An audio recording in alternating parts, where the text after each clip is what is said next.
So ayun nga guys, nag-order tayo sa TikTok ng phone holder.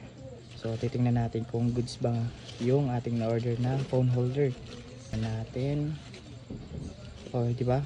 Walang video, no return. So kinakailangan videoan natin din guys. Di ba? So okay naman, hindi siya binuksan. Nakasealed naman siya. Goods, walang problema. Buksan natin.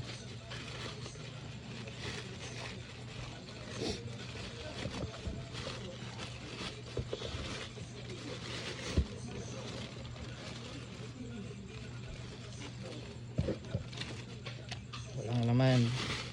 Ito. Yun, hindi maganda yung pagkalagay guys. Kinakailangan nakaganon siya, di ba?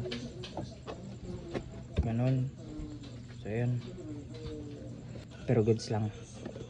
Sana goods lang yung item na nabili natin. Buksan na natin.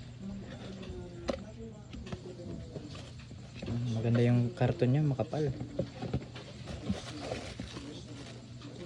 So ito lang talaga yung laman.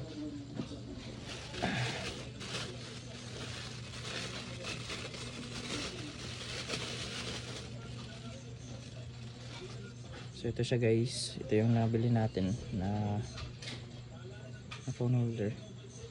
Ayan. So yun, napakaangas din, no? Sulit na sulit guys. So yun, paano lang to guys, yung sa side mirror na phone holder. Yung goods, walang problema guys. Nabili ko pala to ng halagang 300 plus sa TikTok. So yun nga guys, yan lang.